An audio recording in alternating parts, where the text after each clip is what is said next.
Good evening, good evening, good evening. Are we here?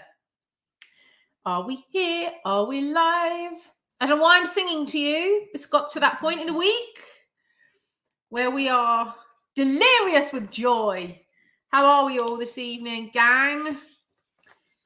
If you're here, tell me you're here in the comments. Say hello. Let me know who you are, who's here, what's happening. Here we go. Hello, Bruce. Nice to see you. Hello, Alex. Hello, Shamila. Hello, Mark. Hello, Andrew Tucker. Hello, hello, hello. So we'll give it a minute to get everybody in because it doesn't always send it to everybody straight away, but hopefully it will. Hello, Emma. Hello, Jenna. Nice to see you all. Hey, Laura. Sorry for the random WhatsApp today, Laura. Still learning. Hello, hello, hello. So I'll give it a little minute. While we are giving it a little minute, I would love to hear how your day has been. How has your day been? In regards to the challenge, let's keep it on track, people. How's your investment action plan been going?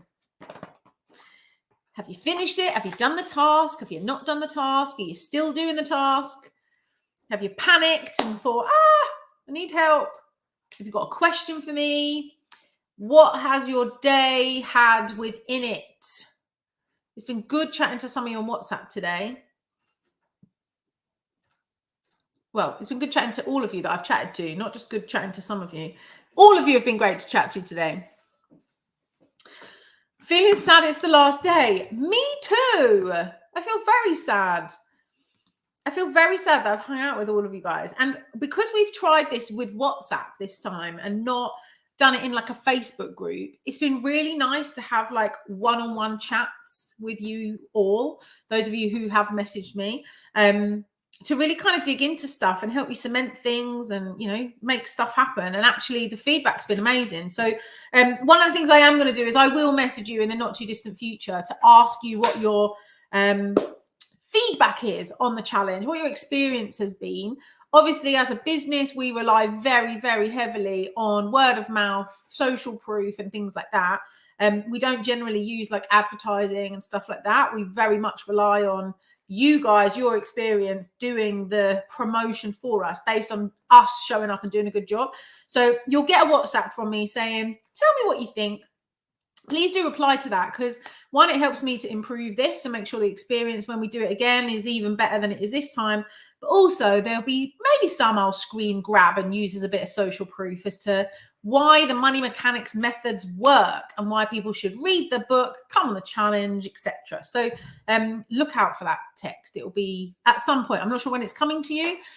This WhatsApp stuff's all quite new to me. Hopefully it's not been a pain in the ass to you, but you'll get a WhatsApp from me asking that. So, Laura's saying I've loved WhatsApp, by the way. Me too, by the way. It's been amazing because I've just been able to actually properly chat with you rather than like big long emails and stuff. It's been really, really good. So, okay. A few of you haven't finished it yet. That's fine. People working on it. Definitely preferring the WhatsApp experience. Me too. Massively. Much better than Facebook groups. I'm over Facebook groups, to be honest. They're a bit rubbish these days. Excellent. Okay, so we've got loads of you in here now, which is awesome. Welcome to day 5. Ooh, I'm sad. So today's task is all about creating your investment action plan. And we talked last night about some of the things that, bless you, some of the things that you can be doing to prepare for today's task. And today what we're going to do is go through a bit of a jargon buster, a bit of a definitions session. I'm going to explain to you what a lot of these different asset classes are, what it means when you hear these particular words, and how you can choose better to be able to really pin down your choices when it comes to your investment action plan. So I have a couple of little announcements though first, as is customary now this week. So the first one is that the Stock Savvy subscription, you can join that anytime. It's £2 a week plus VAT. And I've had a few people contact me today to say, do I have to commit to this for a year? The answer is no. It's just £2 a week plus VAT for as long as you want it. You stay for 5 weeks if you want, and finish. If it doesn't add value to your life, don't keep subscribing into it. If it does add value to your life at a rate of £2 plus VAT a week, which is £2.40, keep subscribing, right? There's no contract. You're not locked into anything. That's not what it's about. Hopefully you'll stay forever for as long as Money Mechanics and me are doing what we do. Hopefully you'll stay, but there's no contract for you to stay. So you can just end it when you want. Also, I sent you a message this afternoon to ask about the dates and to ask about payment plans. 100+ of you have replied to say that you can't make the date on the 30th of November. More than 100 of you, which is mental, but also amazing, because what I'm hearing is if we could make the date, we'd be coming. So what I've done is I've spoken to our venue this afternoon, literally in the last 30 minutes. I've just sprung this on the team as is my way. I've secured a second date, which is, for the diaries, March the 22nd, 2025. So that's months away. So should be enough of a runway for you guys to wiggle diaries, to make it work, etc. So the 22nd of March, we can have the same venue, we can have the same experience, the same everything, but we've secured that date as well this afternoon. So there's now 2 dates. So I'm hoping is that's those 100+ of you that have messaged me back this afternoon to say, I want to come, but I can't make the date. I'm hoping that March the 22nd is going to be easier for you to make work. And so what we've done is, again, literally in the last 30 minutes, Shamila's built all of this into the website for me because she's a hero. On the landing page now, when you go onto the page, you will click and you'll get 2 options, right? You're going to get an option for November date and you're going to get an option for a March date. So make sure you pick the right date. Otherwise, we'll have you against the wrong date, right? Now, the other announcement that we've got to attach to this is that a lot of you also replied that you'd like a payment plan, because let's be honest, this week I've taught you not to impulse spend and not to create loads of debt where there doesn't need to be any, right? And I want you to abide by that rule, because actually that's everything we're here to do. So what we've also done this afternoon is we've figured out a way of doing a payment plan that makes this accessible to more people, right? It's so important to me that we have you in the room, because I absolutely fucking know for sure that I can make a massive impact on life in general for you money-wise. But I also don't want it to break the bank for you to be able to do it, right? So what we've got on this website now, again, I'm going to share the links with you in a second, is there's a full, you can pay in full. Those of you who want to pay in full, you can still pay in full. Or there's an option to pay in 3 chunks over 3 months. So you'll pay your first installment now, you'll pay your next installment a month from now, and you'll pay your next installment a month from then, right? So for the November event, you'll actually pay your 3rd installment after the event. Don't cancel your last one, because it will really piss me off. That's the only thing I'm going to say, right? Please pay all 3. I'm going to take a bit of a punt on it. I'm going to let you spread it over 3 months, but please don't cancel it after the event, because it will be so frustrating and disappointing. Those of you booking onto the March one, you just pay it over the next 3 months and that'll be your ticket secured for March. So the deal is this. So Paul's just asked me a question. Is the discount still available? The discount is available for either date. Use the same code on the page, right? Provided you book it this week. So I'm going to move today's deadline of today now, today, 5 o'clock was the deadline. Because we've introduced this new date and we've introduced the payment plan, I'm going to extend this to the end of Sunday, right? So Sunday at midnight, the code will stop giving you the discount. But if between now and the end of Sunday, use the Let's Get Loaded code that I've given to you all on the page and choose either March or November, payment plan or pay in full, you will still get the discount, but you've got to do it before the end of Sunday. right? So over 100 of you messaged me back to say you couldn't make the date. So I'm expecting over 100 of you to book the March date, right?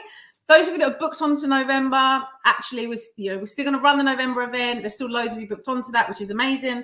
But we basically had this conversation in the office today. I was like, people can't come. The date is the problem. We need to make something work. So we jumped on the phone to our venue. We've booked March the 22nd.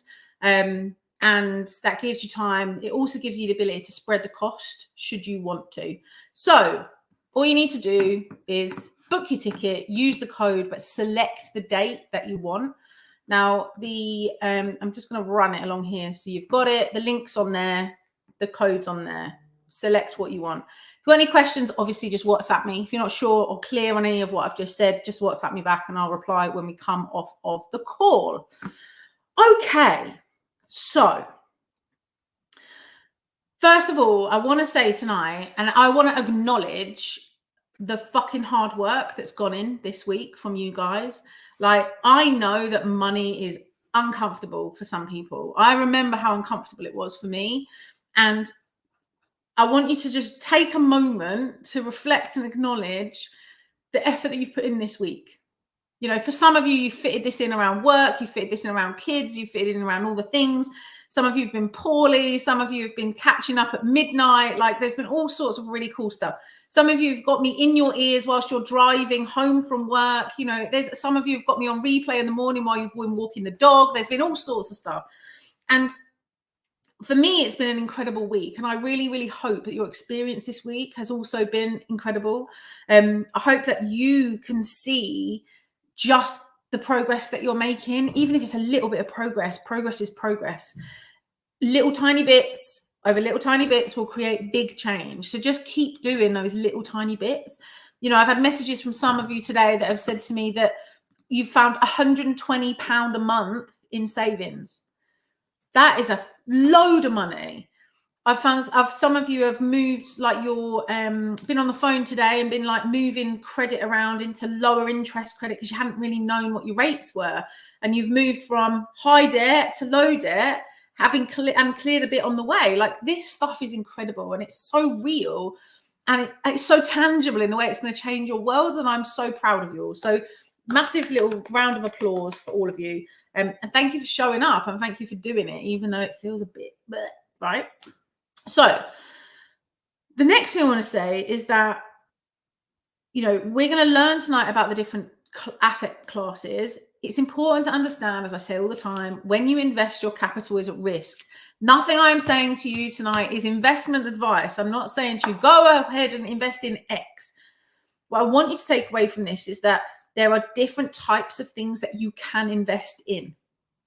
And when you have a diversified portfolio, which is ultimately one of the number one rules, right? Start small, be consistent, be diversified. When you diversify, it's important that you know all these different keywords, this jargon and stuff. So that's what we're going to be talking about tonight. Now, I guess the first thing really to talk about is what is an asset. And there is a whole chapter in this about the book. Anyone who hasn't read the book yet or hasn't got a copy of the book yet, order a copy of the book, because ultimately a lot of the stuff is in there. It will be, and it's read by me, written by me, the way that I talk. So it's like having me in your ear, in your hand, right? So there's a whole chapter on assets and liabilities. Now, assets, really simply put, for beginners, right, are things of value that can grow in wealth, or can grow your wealth, sorry. Things of value that can grow your wealth when you own them over time. So when you own something that can grow in value, it's creating your wealth and it's increasing your wealth. Now, there are things that you own that are not assets, right? There are things that you own that drain your resources to have, and there are things that you own that add to your resources to have, right? So an asset is going to help you. One, it's a true asset, not when it's an asset that's actually a liability, which is a very misunderstood thing. But an asset is the tool that's going to help you to increase your wealth over time. And actually owning the assets and letting them do their thing is compounding over time is the thing that's going to make a difference. Now, assets aren't inherently good or bad. It's how you use them that actually determines whether that creates financial success in your life or not, right? Because if you buy an asset and you panic because the market comes down a bit and you sell it, actually you're going to crystallize a loss by owning that asset. You're not actually going to create wealth at all. So the way that you behave with the asset is the thing that determines the result. It's not necessarily the ownership that actually makes the biggest difference, right? So what I'm going to do is I'm going to break down just some of the different types of assets that there are. A lot of them I mentioned in your investment action plan today anyway, but I want to just define what they are and answer any questions that you've got as we're going through about each one of these. So if questions pop into your mind, stick them in the comments. Remember as well, this is our last night that you've got me like this. So if you've got a question, ask it tonight. Let's get everything answered to make sure that you go away from today with the knowledge that you need to move forward. So the first asset type I'm going to talk about is cash. Yeah, so all cash equivalent. So cash is cash, it's cash. Flashing my little Starbucks coin, which actually was a present from a very nice client of mine. Cash, hard cash, cold hard cash. Now, cash is like the safest asset type because you've got it, right? And it's the most liquid form of assets. Now, what I mean by liquid, again, jargon in the industry, liquid just means that you can get it quick. So like property, it's not very liquid because it takes so bloody long to sell a house and get your money out. So many hoops you've got to jump through, right? Cold hard cash is liquid. You've got it. It's there. You can literally spend it the second that you want to spend it. It's just there. Now, when something's liquid, it means you can access it super fast. So the different types of assets will be able to will have different levels of liquidity in terms of how you can get access to your money, right? And property is one of the ones that's like the least liquid because it takes so long to sell a house. Keeping money in a savings account, that's you having a cash asset, right? And you can hold that cash asset. It will be there, but it's not going to grow. It's not going to do anything. It's not going to kind of add in value. It's not going to create wealth from its existence. In fact, arguably, cash in a savings account is going to devalue over time because of inflation. So I have a lot of conversations about whether cash is a good asset to hold or not. For me, I don't hold a lot of cash at all. Again, this is not investment advice. This is definitely what you need to do your own research, your own due diligence. I hold my emergency fund, which at the moment is about 3 months of my absolute required living expenses. And that sits in like a premium bonds, depending on what I'm doing in my life, it moves around. Or it goes into my ISA, my high interest savings. It sits in one of those things. When you are an investor like I am, right? When you believe in investment as like one of the number one things to create wealth, what you'll want to do is make sure there's not a lot floating about, because actually if it's floating about, it's not invested, it's not working. It's like having a team of people that work for you that you pay salaries to that don't do anything, right? Every pound that comes into my life, I want to send it out to act as an army to build my wealth. That's what I'm trying to achieve. So actually quite often we have quite a running joke in our house, which is, Sarah, on paper, you're worth a lot of money. But actually, we went to the theatre a little while ago, Andy and I tried to buy us a Coke and a bottle of fizzy water and a bag of Maltesers, I think it was. It was about £9 and my card bounced, right? And it was because the day before, I'd sent all my money out to all the places. So bring everything back to zero, ready for payday again. And Andy was like, you claim you're worth all this money, but you can't even buy a can of Coke. And I was like, that's intentional. That's a choice. And that's how I want it, right? And like, we laugh about it, but actually that is intentional and it is a choice. I don't want to spend my emergency money. It's not even on a card. I can't get to it on a card. So if I was out and I wanted an impulse buy, I can't get to it because it's locked into another account. And my actual current account has got almost nothing in it most of the time, because actually I don't want that money there available to spend on shit. I'm not a very disciplined person, right? I'm very motivated. I'm very inspired, but I'm not actually very disciplined naturally. I have to be quite strict with my rules. And some of you will be the same. Some of you will be, some of you will be better at being disciplined than I am. And so I try to keep as little cash as possible. Now, you might feel like you want to have more cash assets, and that's absolutely fine. Cash is super low risk as an asset type, but it offers low return. Yeah. Now, if you speak to the conspiracy theorists, they'd say that fiat currency, which is like the currency that you and I have, pounds, dollars, etc., is risky because cryptocurrency is less risky in terms of the future development of currencies. But that is not for today. As we sit here right now in the world, cash assets, they're low risk, but they're also low return. So they sit there, they do their thing, but they're actually not going to make you wealthy, right? That cash is not going to make you rich. Then you've got bonds, right? So how many of you have heard of bonds before today? Because you would have read it in your pack today.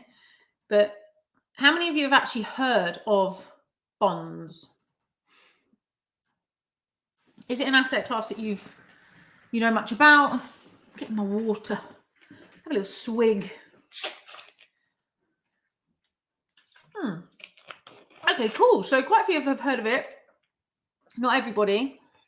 You heard a little bit about it, don't know much about it. Okay, cool. That's amazing. So I didn't know anything about bonds when I first started. I was like, what is a bond? I had to sit down with my friend who manages a fund, and I was like, explain to me this because I don't understand it. So a bond is basically a loan, right? So you give a loan to a company or a government in exchange for regular interest payments. That's the way that a bond works. So when what happens is you buy a bond, right? That's what it's called. That's the language that they use. And what's essentially happening is that you're lending them money, and you get paid back over time. And at the end of the bond term, you get your initial investment back, right? So a government bond is a really common example, and government bonds are considered quite safe with moderate returns. Bonds, there's all different types of bonds, but they would be considered, I guess, low to moderate risk, safer than stocks, but lower returns. Yeah. You've probably all heard of premium bonds, right? Premium bonds, you can have up to £50,000 in premium bonds. And I go in and out of premium bonds. I don't have any at the moment, but I've had them. I go kind of in and out. And if I know I've got a bit of cash, I'm not sure where it's got to go yet. I'll put it into premium bonds, and then I'll just take it back out. And yeah, something that sometimes I have, but I haven't got any physically at the minute.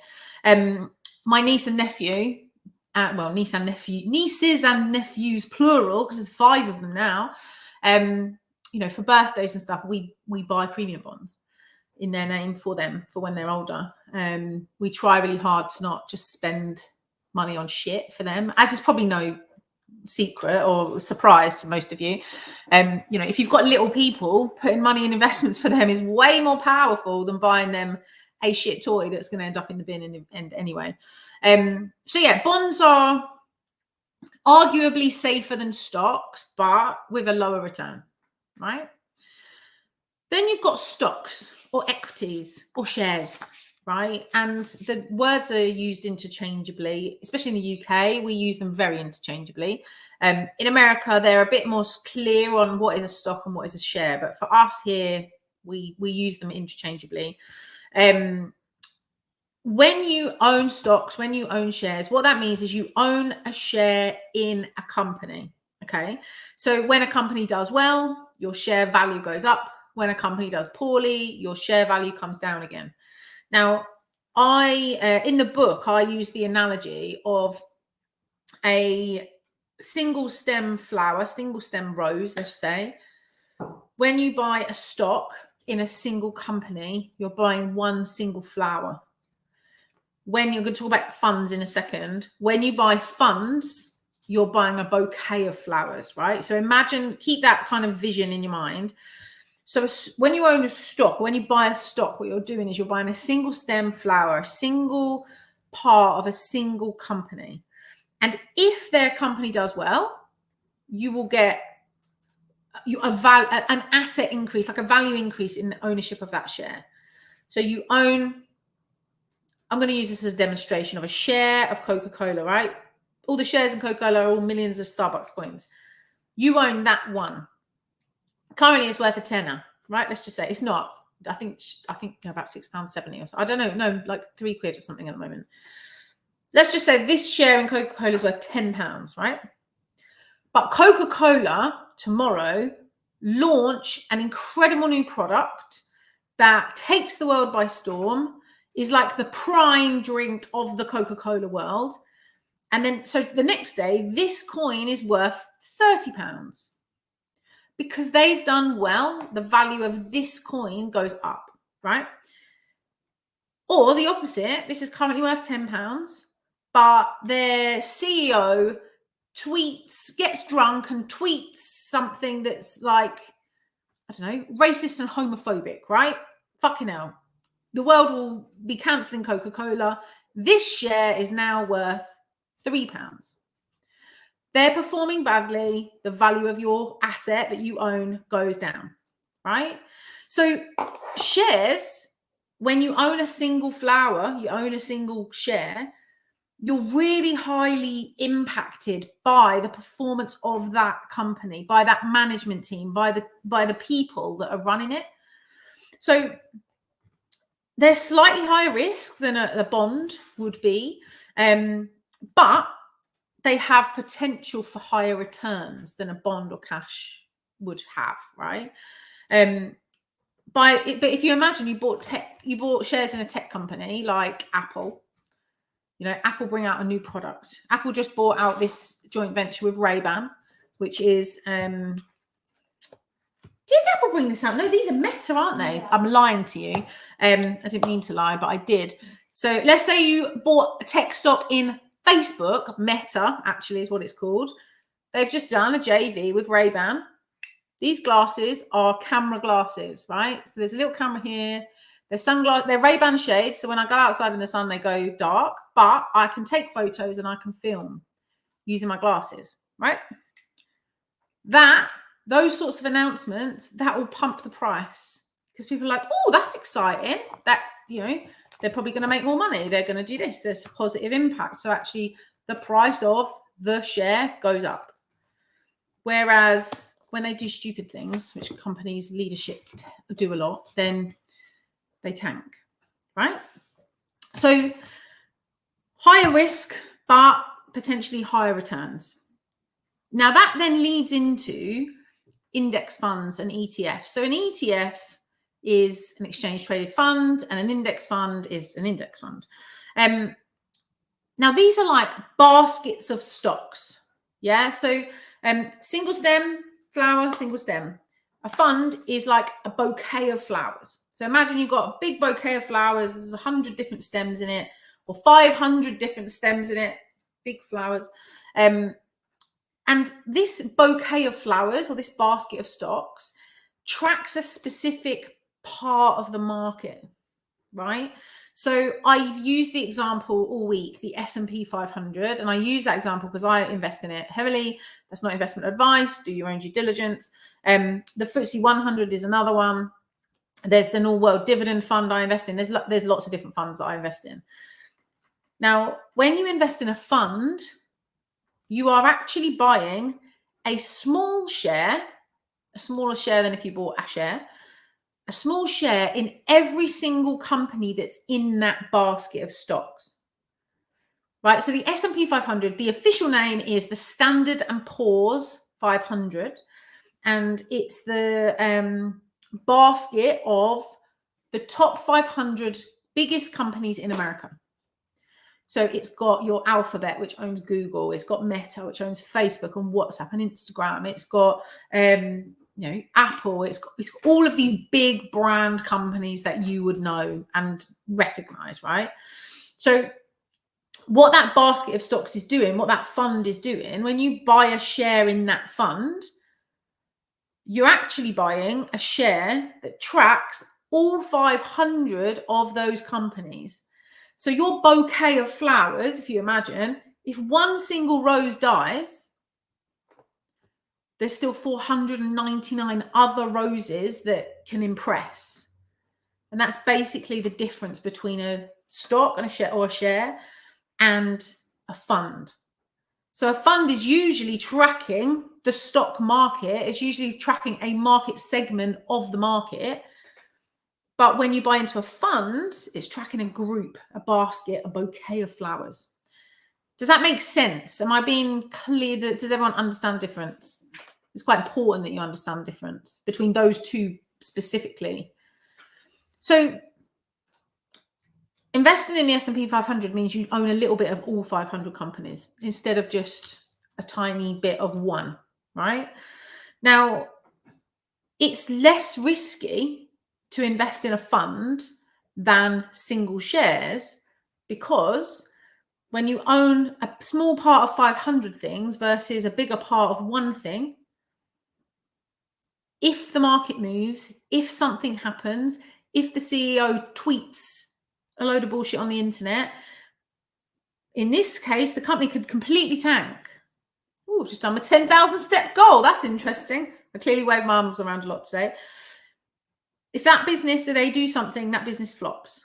But if one of the 500 companies over here does something stupid, there's 499 others to protect your investment.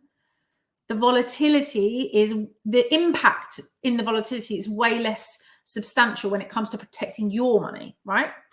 So a fund is moderate risk. So it's lower risk than single share investing. And it's more stable than owning single shares as well.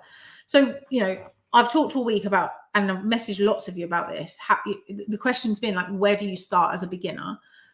And for me, when you look at the comparable between a fund and a share, until you're sure that you know how to do the fundamental analysis and all of those sorts of things, which, by the way, fundamental analysis is a module inside of the Stock Savvy subscription, which breaks down all the different ways to do it, which is quite an important module. I think funds are a better way to diversify than trying to buy lots of different stocks and keeping an eye on lots of different stocks. Because let's say you own 500 stocks, tiny bit of all 500 companies over here, you'd have to track them all every day and all the time to make sure they're all performing. Whereas when you've got a fund, the fund does it. You don't have to track it. You just have to look at the total S&P 500 performance. Does that make sense? I hope that's making sense. So moderate risk, but more stable than stocks and shares. You've then got property, real estate, right? So real estate, a lot of you will know about this because we're here, and a lot of you are from the property world that I am in as well. But some of you actually are trying to get on the housing ladder. You're trying to get to that point. So owning a property, whether it's your own home, it's a house you rent out, or it's a commercial property or something like that, it's deemed that it will increase in value over time. That's where having a property, its asset value grows over time. And you can also rent it out and create rental income from it. Yeah, as long as you don't live in it. Or even if you do live in it, you can get a lodger, right? Having a property requires management. It requires looking after, maintenance, and it requires quite a big investment upfront in most scenarios. So let's say that you're buying a house, you need 20 grand up front, 50 grand up front, and you're going to get 4% on your money. Let's just say that's the thing you're doing.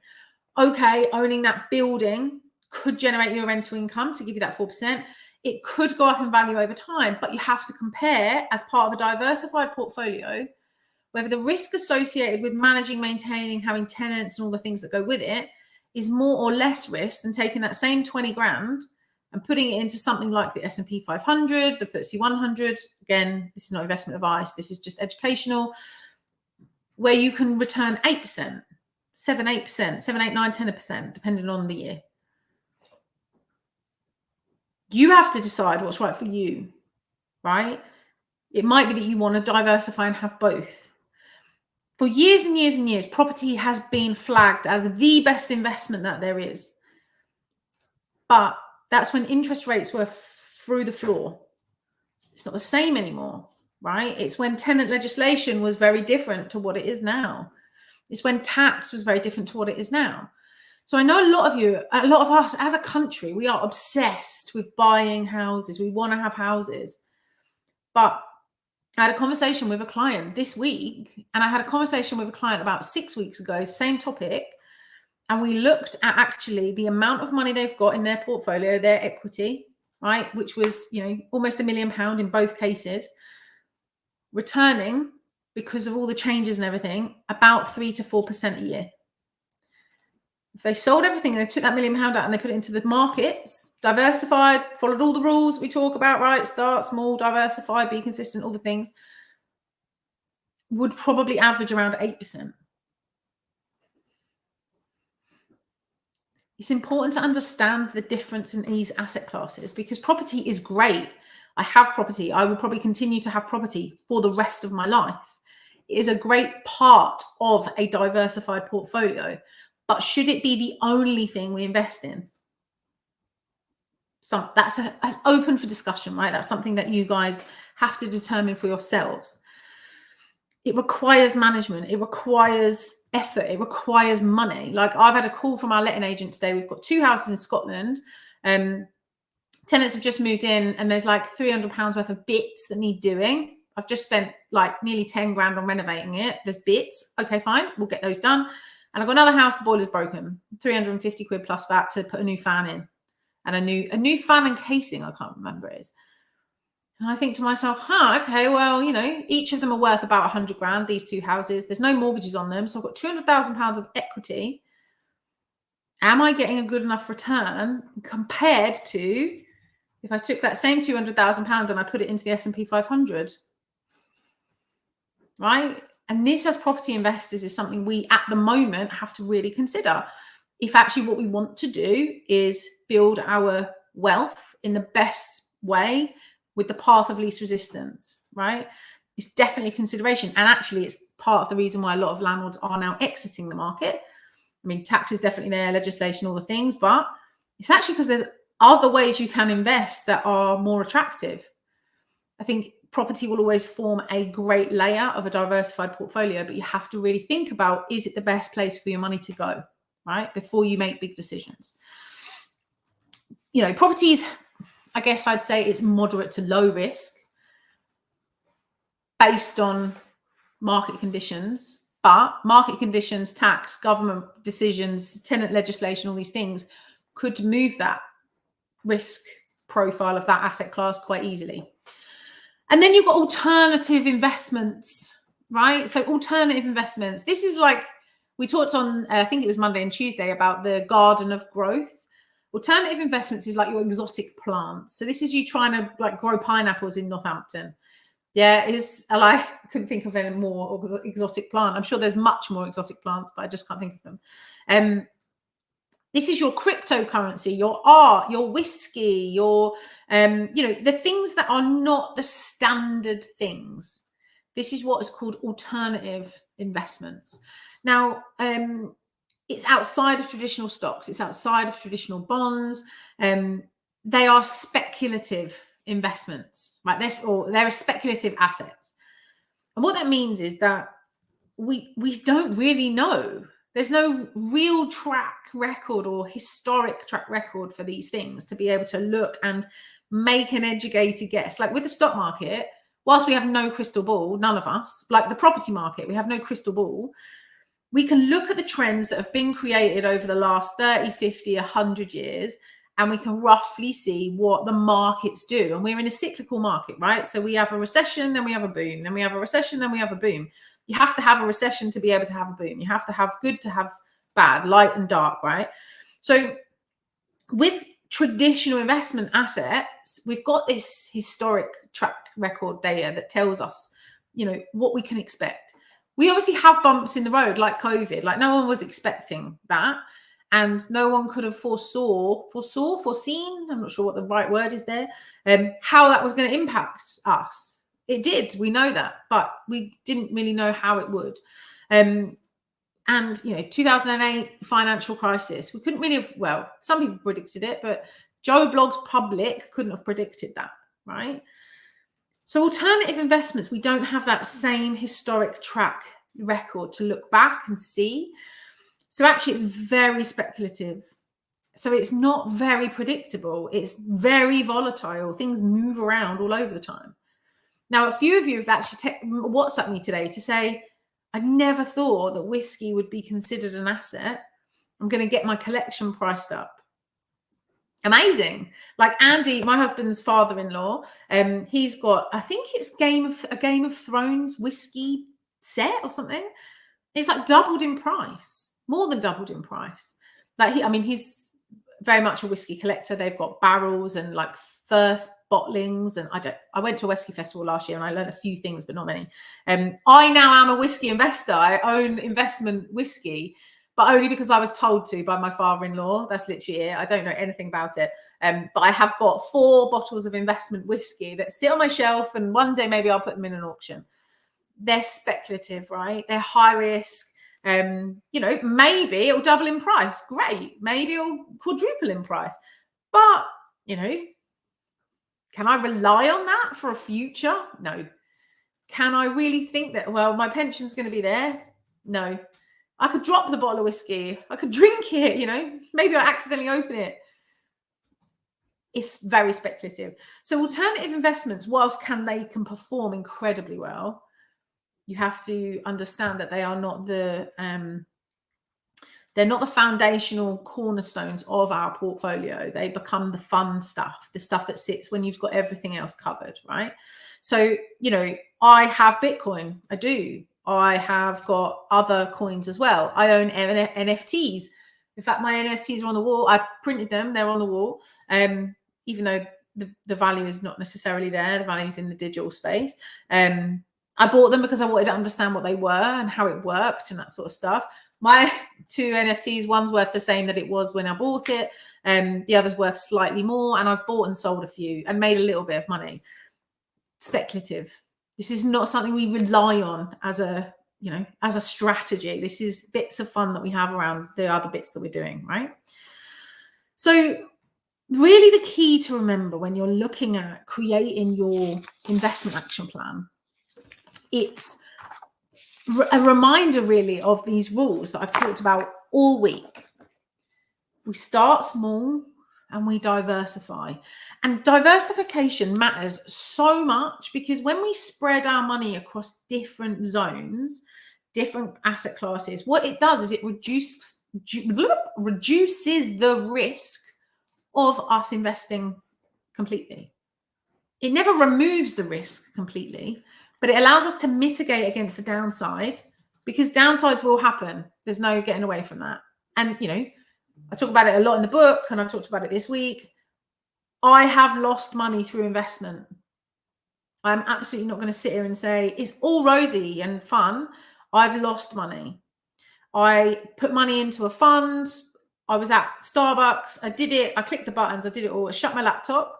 I went and met Emma for lunch. I opened my laptop when I got to the lunch, which was like a few minutes up the road. I looked at my account and it was gone. It was a really bad fucking investment. But the lessons I learned were I didn't do my due diligence properly. I didn't diversify. It wasn't a load of money. It was enough money to be painful to me, but it wasn't like it destroyed my life to lose it. I broke my own rules. Wasn't diversified. I didn't start small, right? I didn't follow the rules. I didn't do my due diligence. I didn't invest in something that I understood or consumed. I was playing, And then I played a bit too big a game, actually, because it did hurt that I lost that money. So, I talk about this a lot in the book. All the details of that, by the way, are in the book, of the exact story of what happened. So to invest safely, we have to follow these rules. We have to diversify. We have to start small. We have to do due diligence, and we have to be consistent. And if you follow those things, you will mitigate the risk. You can't remove it completely, but you will buffer the storm so that inevitably when you lose money, which you will, again, I can't say that you're not going to lose any money. You probably will lose some, but when you've diversified, actually, if you lose a bit over here, the rest of it looks after you. The rest of it protects. You spread your eggs into different baskets. So if you drop one basket, you've still got breakfast, right? I feel like that should be a social media quote. Eggs and breakfast and baskets. I think so. That's an original point and quote. We are. My brain is now. We're like rolling into the last 10 minutes of a week-long challenge. Okay, so we know the rules to follow. Are we all confident that we can complete this piece of the jigsaw puzzle? I need to know in the comments where we're at. I'm also going to have a little scan through because I saw a couple of questions come up in here. So my mortgage is due for renewal. Is it better to get more than the mortgage to pay off the debt or just take what's there? I've got 75% equity. So Laura, what I'd say on this is speak to a mortgage broker specifically, because there's a few different moving parts to this, because it will depend on what you're comfortable having your monthly payments at. If it's possible to take out money and not impact your monthly overheads too much to be able to clear debt so that you've got a mortgage debt at 4% instead of mortgage debt at 18%, in theory, that could work, but a broker's going to be able to give you a proper answer to that. Like, we're in the middle of refinancing our house at the minute. It's due in February, but we're doing it now. And we need about a 50% loan to value. But my metric is I want my payment to remain as close to what I'm paying now. I don't really want to be paying out more each month. So I only want to borrow an amount of money that keeps me roughly where I am.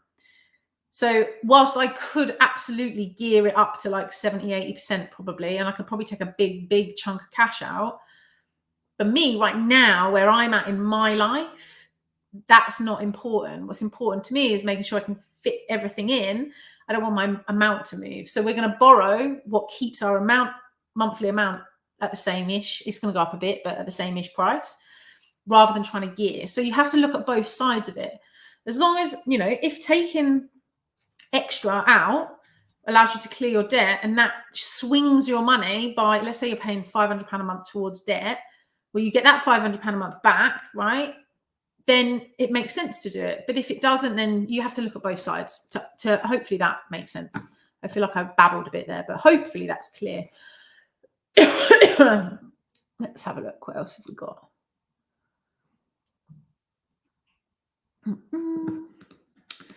We've got here. When you want to set investments for children, can this only be done via stocks and shares, ISAs? No, you can buy premium bonds in the name of children. You can set up a custodial account. I'm pretty sure it's called a custodial account on some of the platforms like Hargreaves Lansdowne and stuff like that. I'm pretty sure have got custodial accounts. There's lots of other places that you can do, but there is ISAs. There's lifetime ISAs, and there's another one that I can't remember what it's called, but it's like for kids. Obviously, I don't have children, so actually I've never really looked into that massively, but there definitely are options. But if you want to do like an actual like stocks and shares and you want to trade them and buy them and sell them and stuff like that, you can get a custodial account that's for them, and you can invest it in into the S&P 500 for them to have when they're 18 or whatever.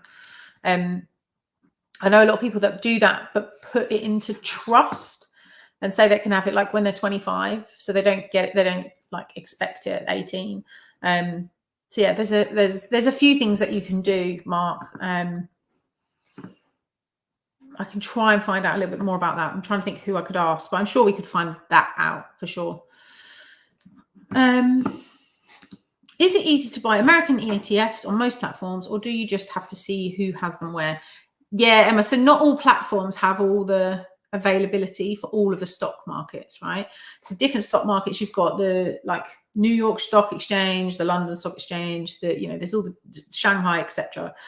They all have the stock exchange is the market for the companies that are listed on that stock exchange. So you would go to London if you wanted to buy companies that were listed in London Stock Exchange, then you wouldn't be able to access them on platforms that are predominantly American ones, right?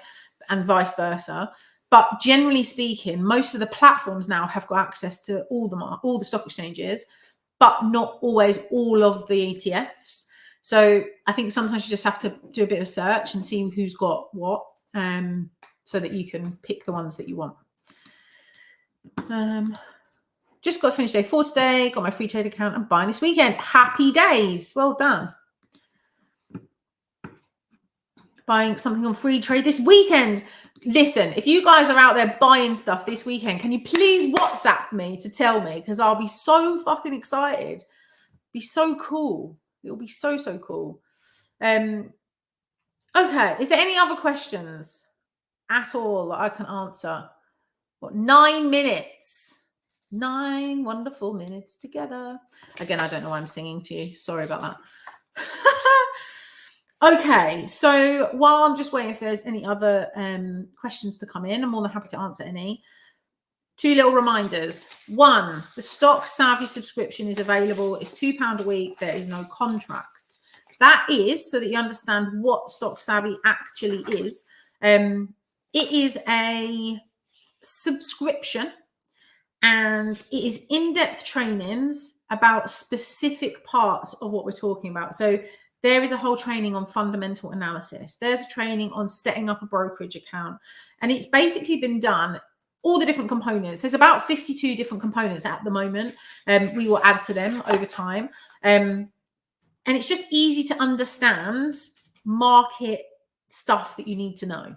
The breakdown of the jargon, the breakdown of the components of, choosing a stock. What is a stock? What is a share? All that sort of stuff. To help you to understand how to analyze things better for your own development. They're very much explainer videos. So you guys have hung out with me all week now. You know my style. You know how I speak. Yes, there's the odd F-bomb in there, but, there's not many. They're mostly just explainer videos. It's not slides or death by PowerPoint. You could literally put me in your ear and listen to me once a week like you have today. And it's just going to help you to grow your investment knowledge step by step by step by step by step, right? So Stock Savvy is £2 a week, and it's basically a long-term partner to hold your hand to help you stay educated in this space. And what goes along with those videos is a fortnightly email from me, actually written by me, to hold your hand around what's happening in the markets at the minute. So, the American election at the moment is a thing that, do we think that that's going to impact our portfolios here in the UK? It's something that might. And so actually, this week's one part of what I'm writing this week for this week's subscription video email is an explanation of why it matters and why we should care here. Why does it matter to us? There's other things happening, and every 2 weeks I kind of take what's happening in the markets and I just make it simple. I'm a very simple creature, and I don't like to read things of complex stuff. I just want to get to the information, be able to digest it and understand it. So that's what I've created. So that's what Stock Savvy is, to help you make better investment decisions, basically.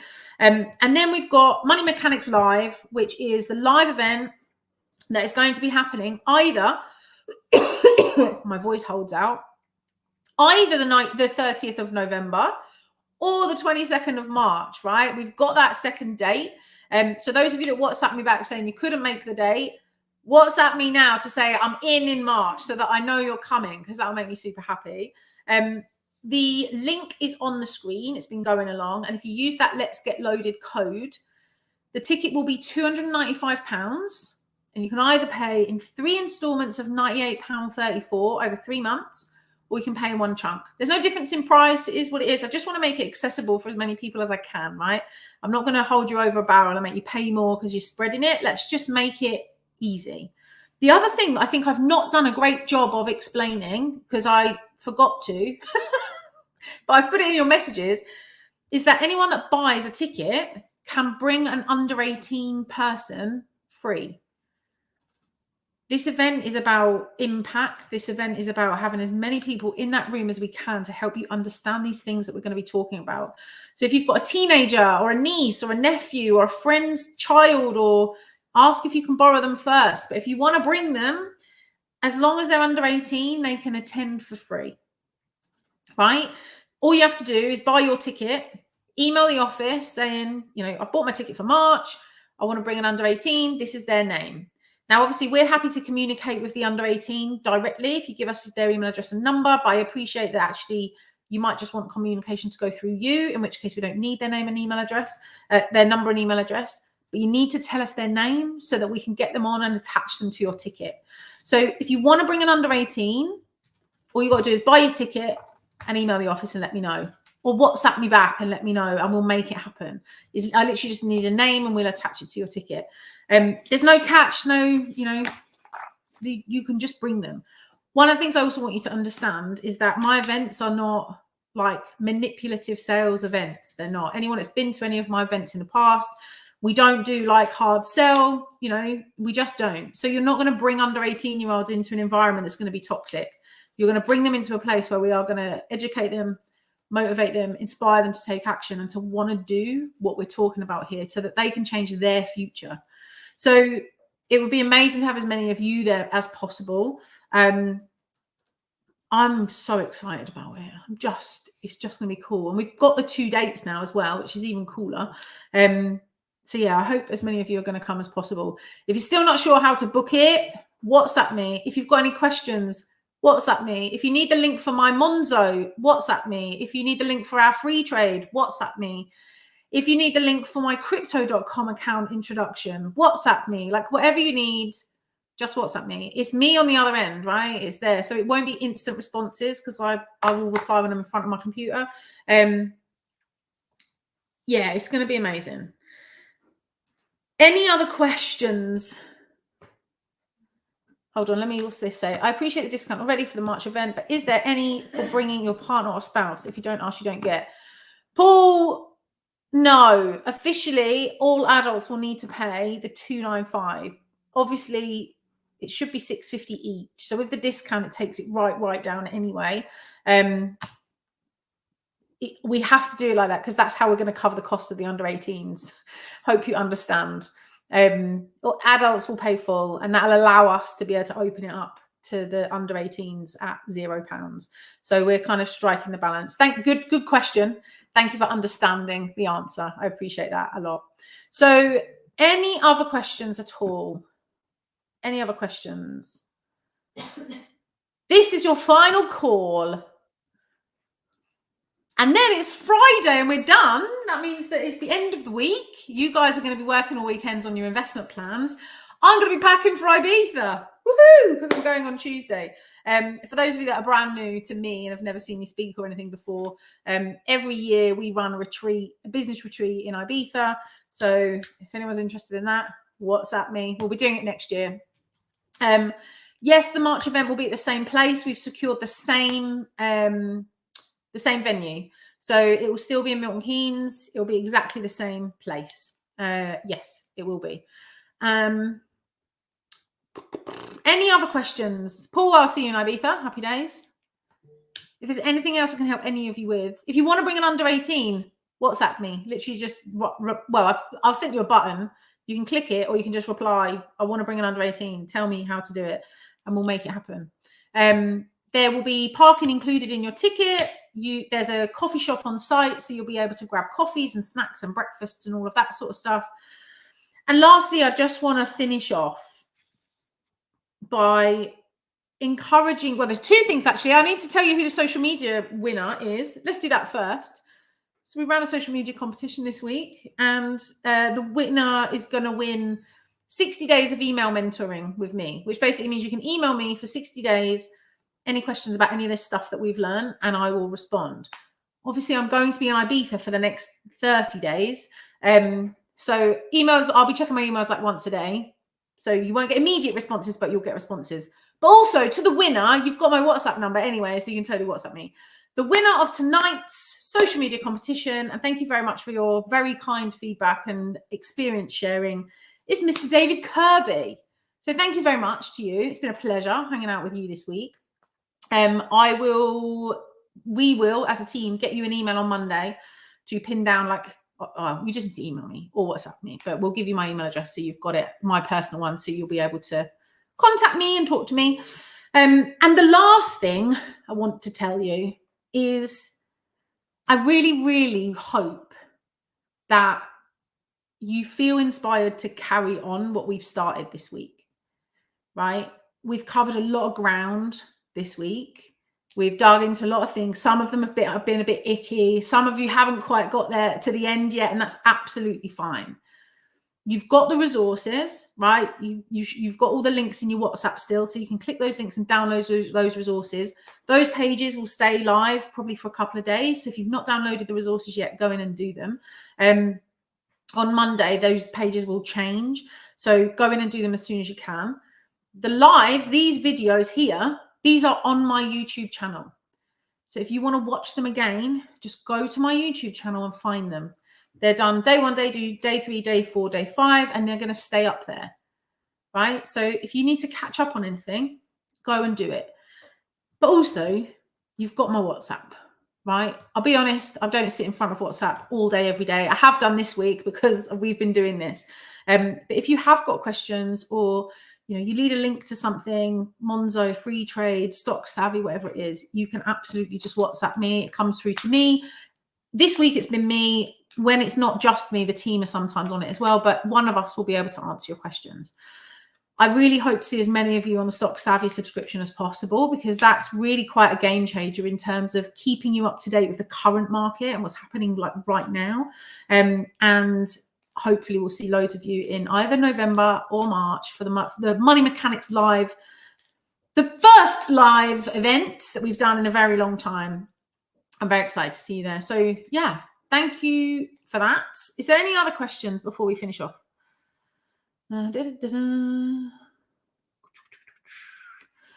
people still sign up and do a catch up over the weekend? A friend tried to join a day or so ago, but the link didn't work.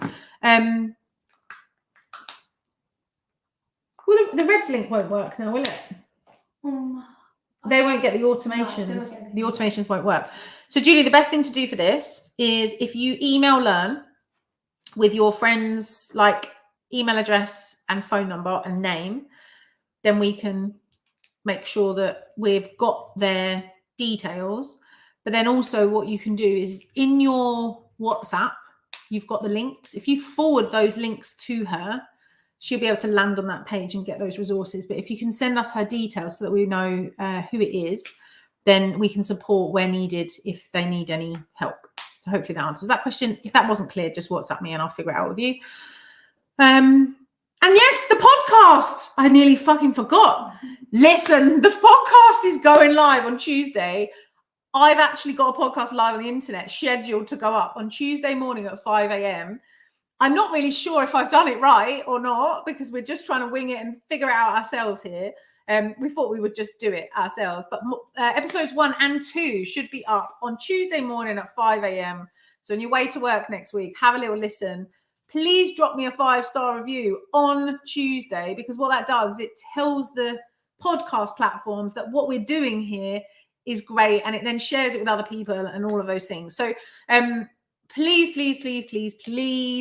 have a listen to the podcast. And I've also got the Facebook group, the Money Mechanics Facebook group. If you want to be, notified, announced, whatever, all the things that we're doing regards podcasts or challenges or events, feel free to join that group as well. But you can always WhatsApp me. It's been a pleasure.